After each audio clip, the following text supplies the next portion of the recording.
E a vida continua, André Luiz, capítulo 23, Ernesto em serviço.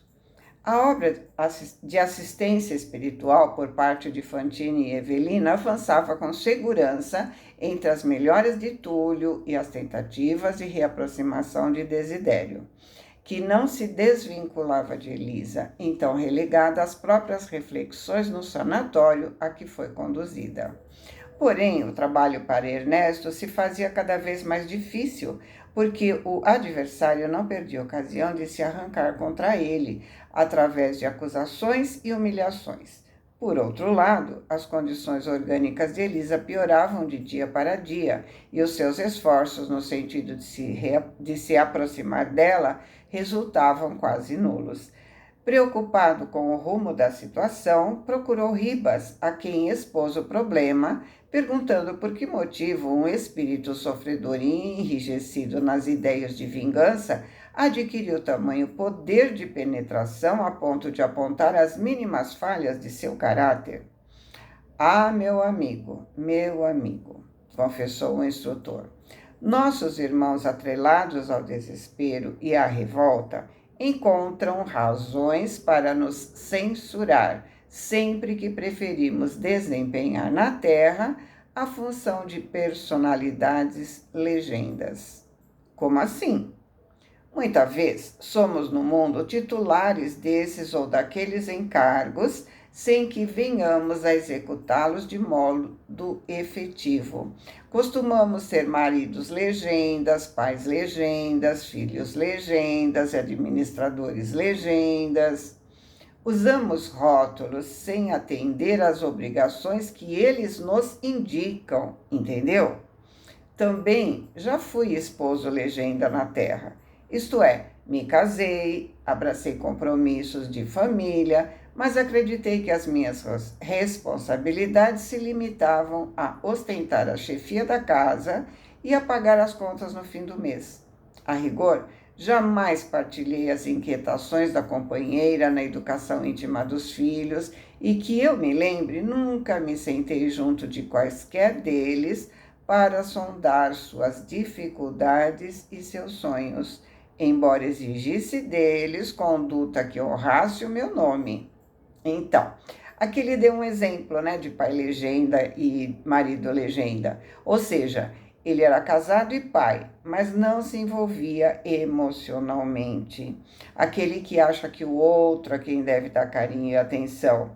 Pai, mãe, legenda, né? Aquele que acha que a obrigação de educar é da escola, quando na realidade a escola é para dar instrução, não educação.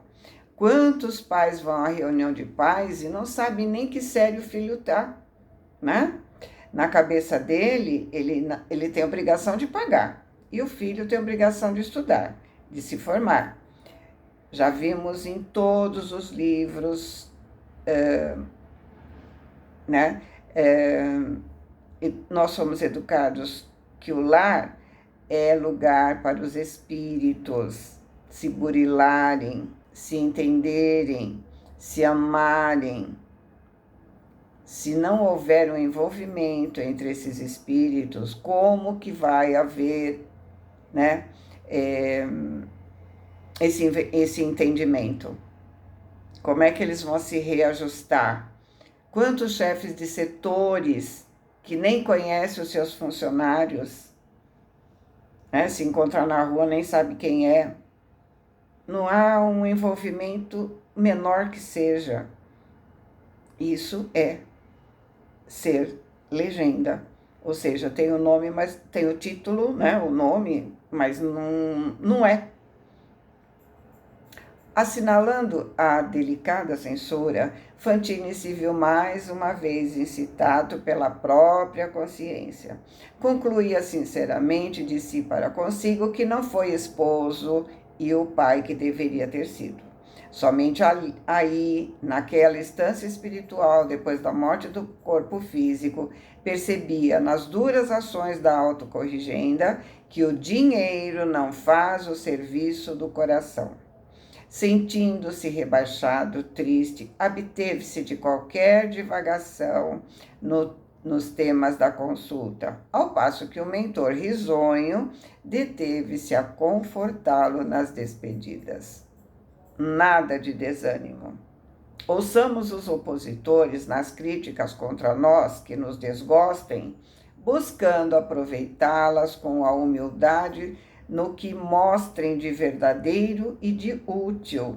Usemos essa chave, Fantine, a humildade. Ela funcionará com acerto na solução dos maiores enigmas.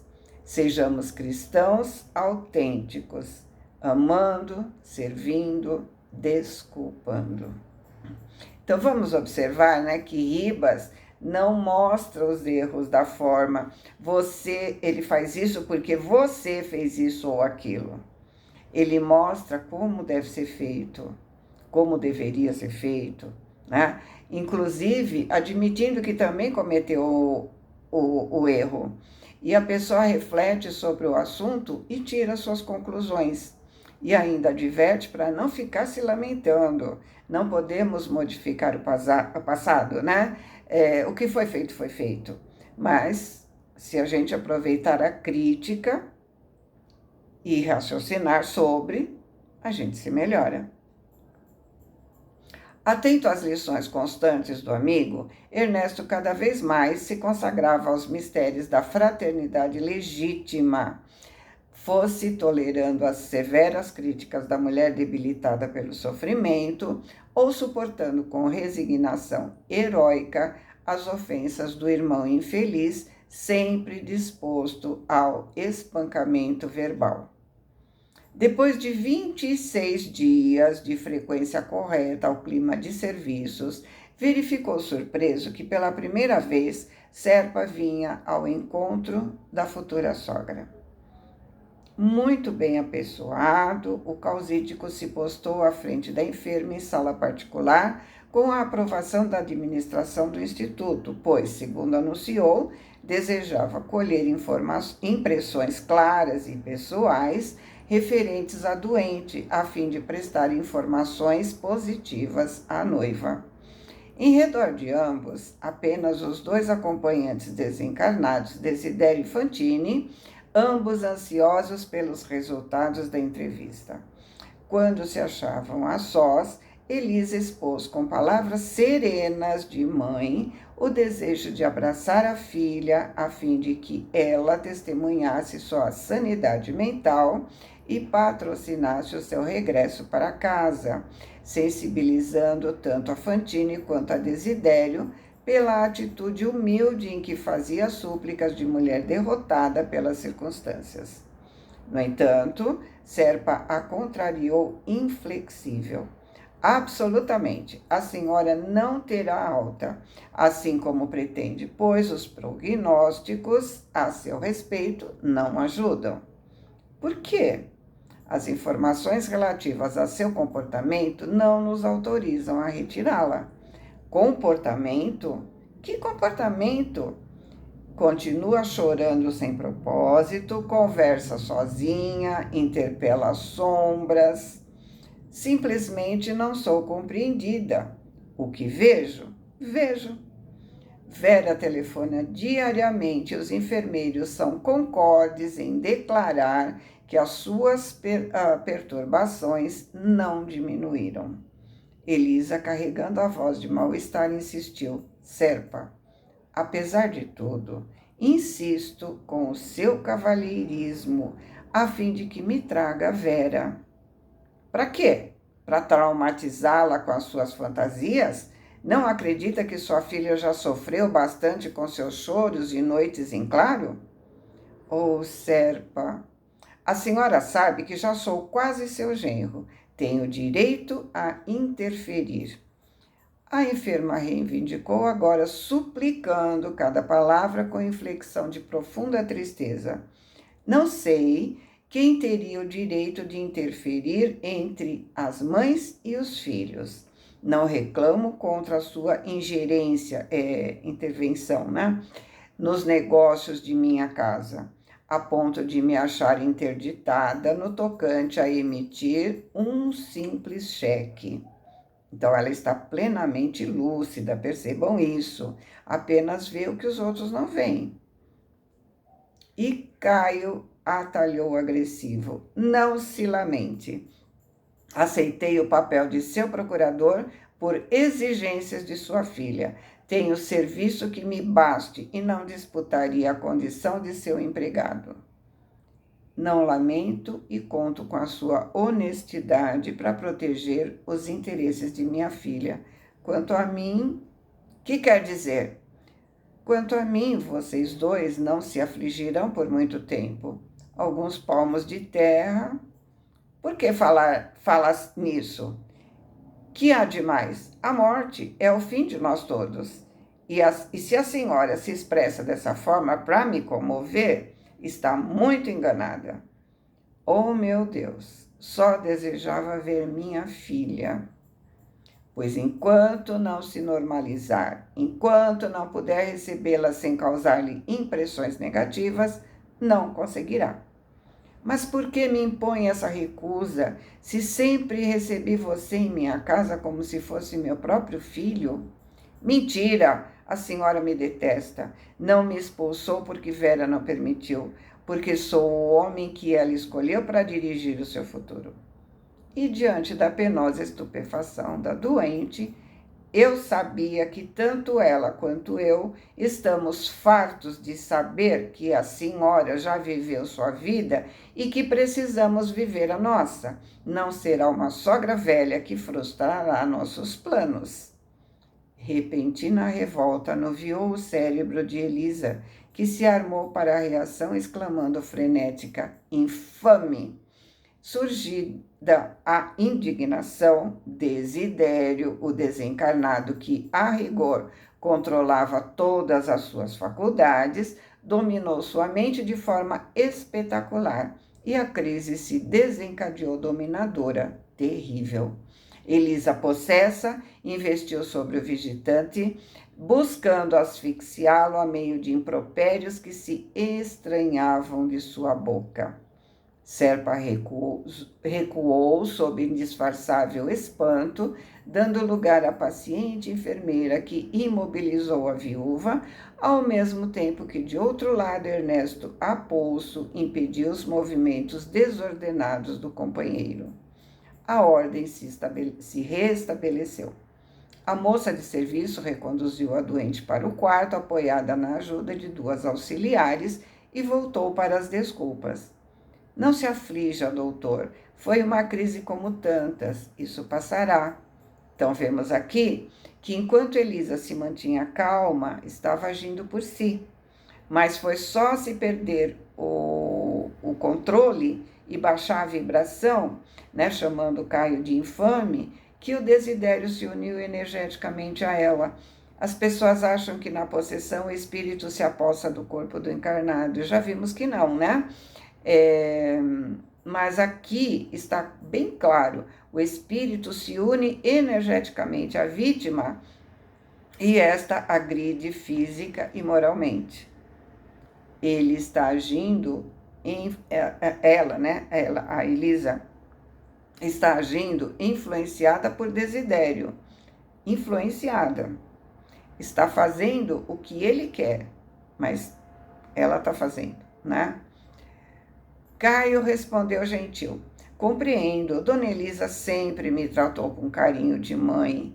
Pobre amiga, tem os nervos positivamente desestrambelhados. Enquanto a conversa prosseguia, Fantine segurava Desidério amistosamente, coadjuvado por outros tarefeiros desencarnados em atividade no sanatório. Então, os tarefeiros, né? São aqueles espíritos que ficam nos hospitais, nos sanatórios, casa de saúde, asilo, creche, enfim. São aqueles que estão lá para auxiliar os médicos e os enfermeiros, o pessoal que trabalha nesses lugares. São aqueles que nos ajudam quando dirigimos nossas orações, nossos pedidos quando vamos fazer algum procedimento ou quando intercedemos por algum ente querido. São os plantonistas desencarnados. Um deles solicitava prisão para o agitado agressor, prisão para o Desidério, né? Ao passo que os demais informavam que desde a entrada de Elisa no estabelecimento, ele era um prestativo e pacato acompanhante da enferma, que encontrava nele um amparo e um amigo. Ouvindo referências a encarceramento provável, o pai de Elisa percebeu que se achava diante da possibilidade de perder a criatura querida e se acalmou. Ernesto se valeu da circunstância para apresentá-lo como sendo para ele um irmão caríssimo, no intuito de sossegar os sentinelas, acentuando que o pobre se desmandou ligeiramente à vista de certas provações da família. Entretanto, ele, Fantine, estava ali justamente a fim de ajudá-lo a se desvencilhar de quaisquer lembranças destrutivas. Os guardas se dispersaram. Depois disso, Ernesto convidou o rival a segui-lo, no que foi atendido, sentando-se ambos em espaçoso banco do jardim próximo. Desidério chorava colérico, impedido que se viu de surrar o advogado como o desejou. Você viu que crápula? Explodiu, encarando Fantine com expressão menos cruel. Não sei por que ainda não aniquilei esse pulha do Serpa. Primeiro assassinou um colega, o advogado Túlio Mancini. Depois matou minha filha aos poucos. E agora quer arrasar Elisa após furtá-la descaradamente. O amigo olhou com bondade e disse: Desidério, nos perdoe por todo o mal que já lhe fizemos. E escute-me. Acalme-se, por amor de Deus. Não lhe peço isso por nós, mas por Elisa, a quem você tanto ama. Nada mais disputo senão a paz entre nós. Tranquilize-se. Para enfrentarmos a realidade, posso informar a você que a nossa enferma está no fim da resistência física. Então, vemos aqui o Ernesto, né? Já deixou de ser o esposo legenda. Ele já reconheceu o amor dos dois e já deixou bem claro que os dois devem ficar juntos. Desidério respondeu menos hostil, patenteando intenções de acordo e entendimento pela primeira vez. Tenho alguma ideia disso, mas lutei como um touro para defendê-la. Darei a ela as minhas forças, a minha vida, minha alma é a dela, assim como o corpo em que ela respira é o meu corpo. Habitamos a mesma cela de carne, pensamos pela mesma cabeça.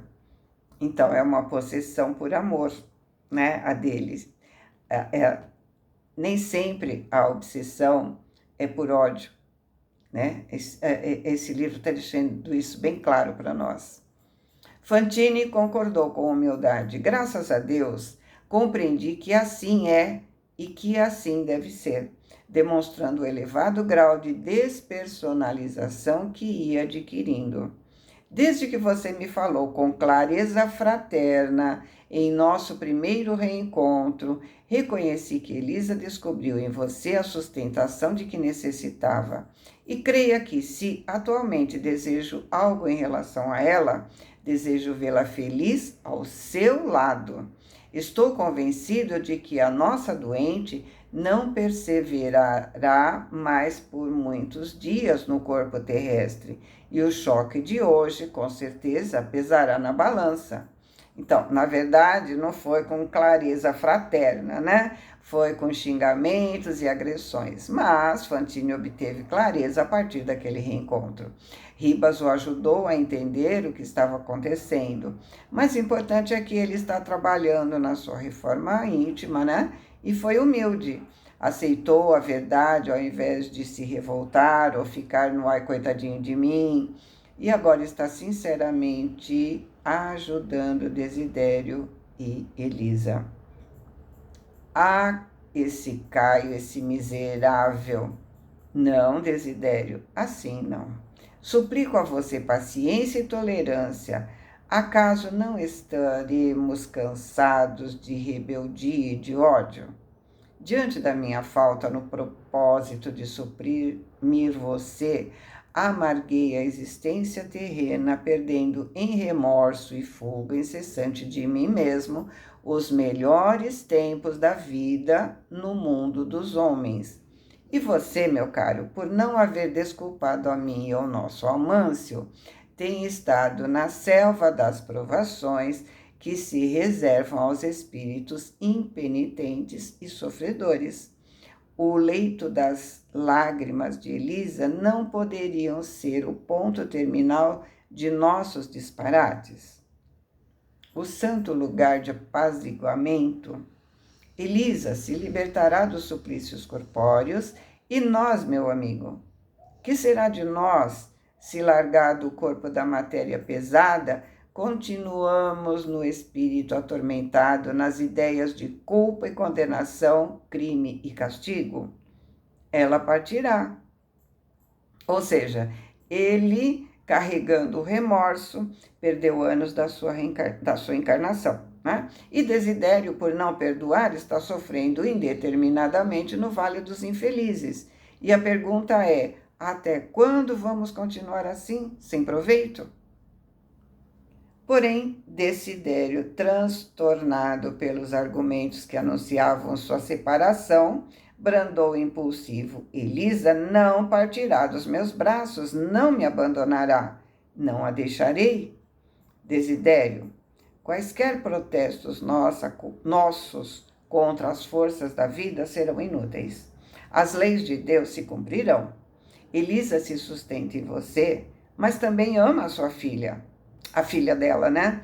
E, sabendo-se irremediavelmente afastada da ternura filial, inconscientemente desejará a morte e há de tê-la mais depressa, depois que se certificou das atitudes menos felizes de Serpa. Com toda certeza, a pobrezinha se deterá no pensamento da desencarnação, supondo-se no rumo direto de sua companhia. No entanto, o imprevisto se verificará. A morte vai situá-la em polo oposto ao seu. Ela não tem a sua estrutura mental, nem a sua disposição para se demorar nestes lugares. Hoje, ressentida contra o genro, amanhã saberá absolvê-lo e patrociná-lo, acomodando-se com os mensageiros da vida maior através da oração. Apesar do temperamento irritadiço que conhecemos, não odeia a ninguém e nunca demonstrou vocação para vingança. Então, o que ele está tentando fazer o Desidério entender? É que com o sofrimento que ela está passando, ela quer desencarnar para ficar com ele. Mas, como ele está nas sombras, se ela ficar com ele, vai se afastar da filha. Vai ter que optar entre ele e a filha. E como ela é do bem, ela não é vingativa, não se afiniza com o sofrimento, com o mal, não vai querer ficar com ele. Então, se ele quiser ficar com ela, ele vai ter que se modificar. Desidério se abaixou para o solo, agarrou a cabeça entre as mãos e se desfez a chorar com o maior desespero. Perdoe, meu amigo, perdoe a todos nós, incluindo Caio em sua compaixão. Nunca, nunca. Sou eu quem reconhece as injustiças que perpetramos contra você. Sou eu quem observa a sua nobreza de coração. Revele-me e ouça. Releve-me e ouça. Agradeço o seu devotamento à mulher que eu não soube fazer feliz e a ternura pela filha para a qual você se transformou em abnegado zelador. Por tudo isso, peço-lhe ainda para que estenda até nós os seus carrascos, as vibrações de sua piedade e de sua simpatia. Então, Fantine está mostrando a ele que ele é do bem, que ele tem bom coração e que, portanto, pode sair de onde está e parar de sofrer. O interlocutor rugiu como a guerrear para não se render à emoção.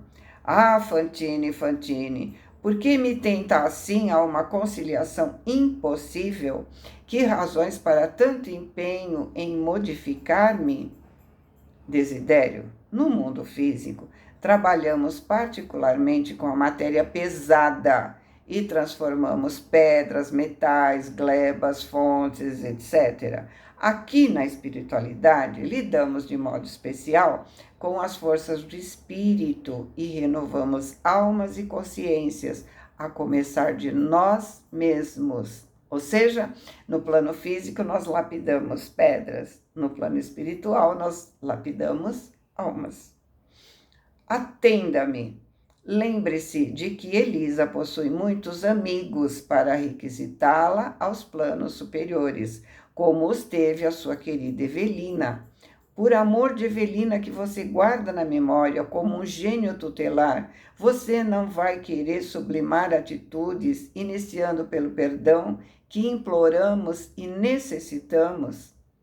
Evelina, Evelina, minha filha, suspirou o desventurado em lágrimas copiosas. Não posso colocá-la em nossa conversa.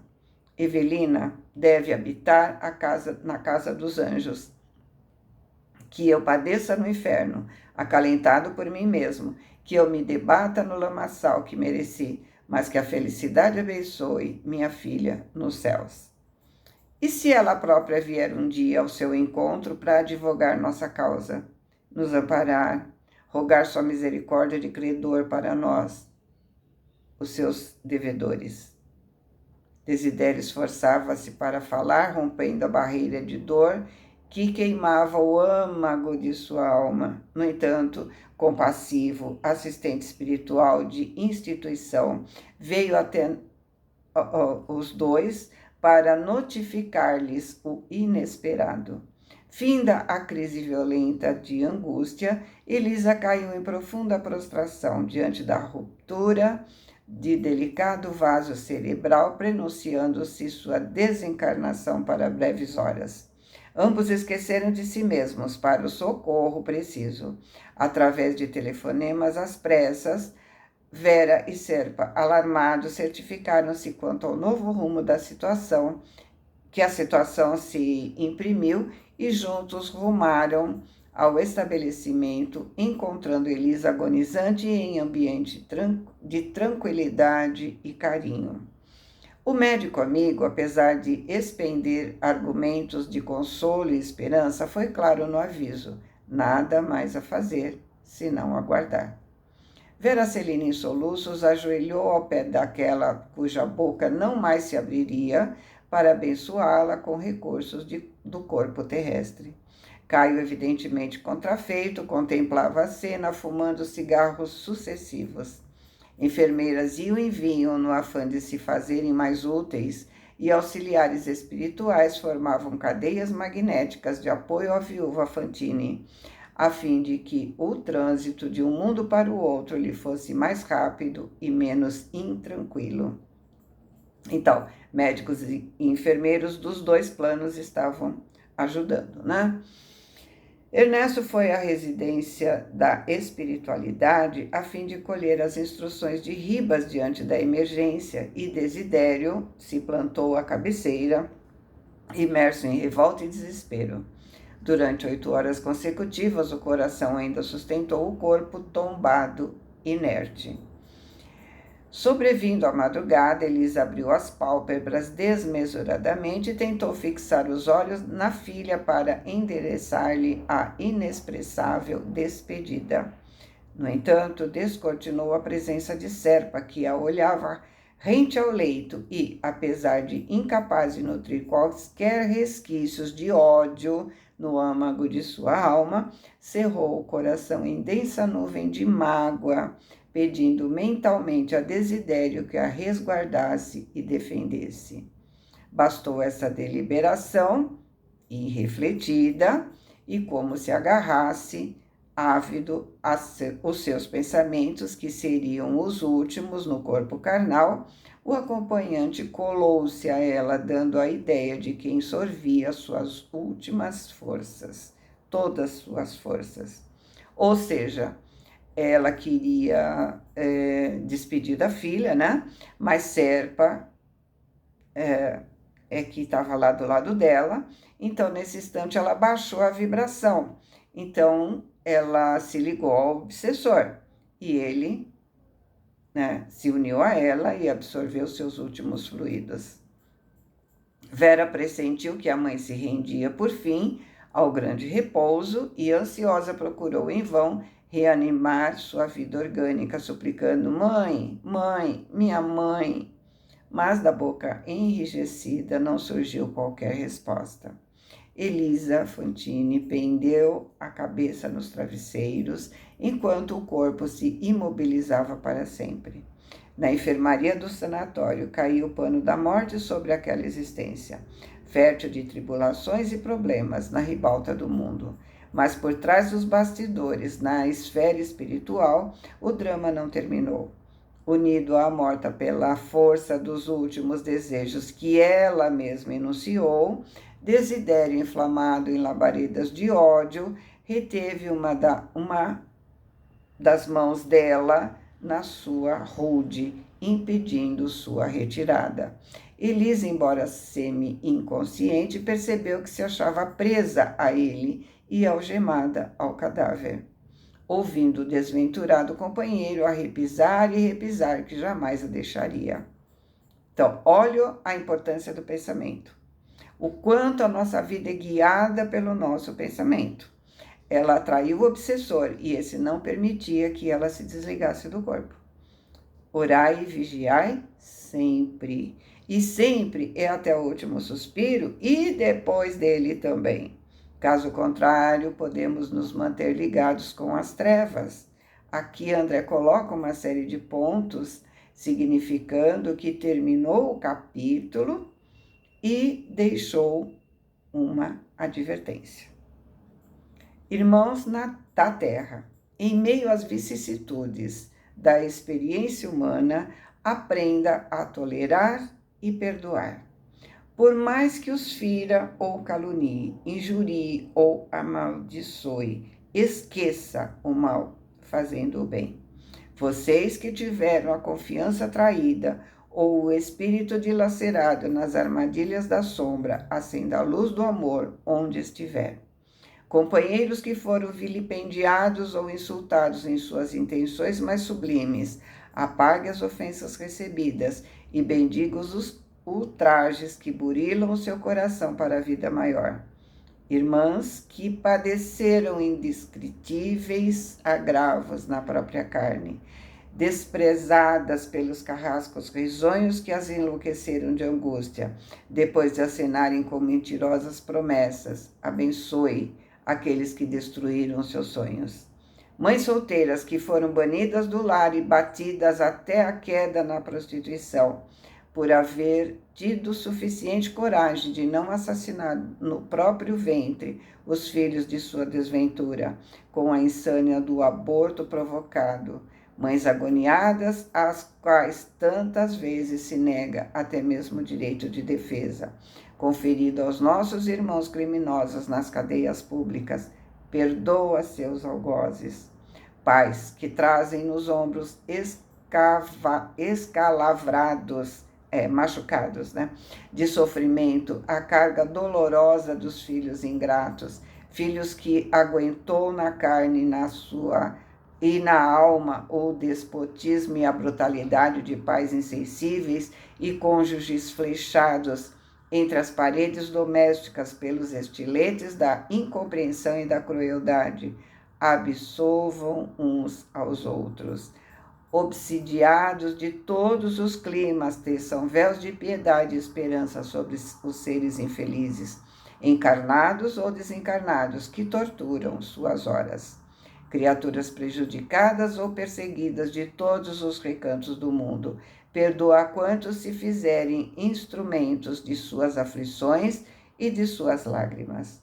Quando sentir a tentação de revidar, lembra daquele que nos estimulou a amar os inimigos e a orar pelos que nos perseguem e caluniam. Recorda o Cristo de Deus, preferindo ser condenado a condenar, Porque, em verdade, quantos praticam o mal não sabem o que fazem. Convençam-se de que as leis da morte não excetuam ninguém e não se esqueçam de que no dia do grande adeus aos que ficarem na estância das provas, somente pela bênção da paz e do amor na consciência tranquila é que poderão alcançar a suspirada libertação. Ouvimos sempre, né, a frase de Jesus: Pai, perdoa. Eles não sabem o que fazem. E acho que agora, né, depois de tantos ensinamentos, nós somos capazes de entender o que ele nos disse. Eles não sabem o que fazem, eles não sabem o inferno que estão plantando para si mesmos, eles não sabem o tempo de sofrimento que vão determinar para si mesmos. Perdoar é libertar-se, perdoar é fazer o bem para si mesmo, perdoar é se libertar. Somente a consciência tranquila nos liberta. Como se diz, né? O outro é problema dele, não que não possamos querer ajudá-lo, muito pelo contrário. Vemos aqui o Fantini se empenhando e muito para ajudar o Desidério. Isso é o amor, é o que ele está aprendendo e colocando em prática. Vamos pensar nisso, né, pessoal? Boa tarde, fiquem com Deus. Amo vocês.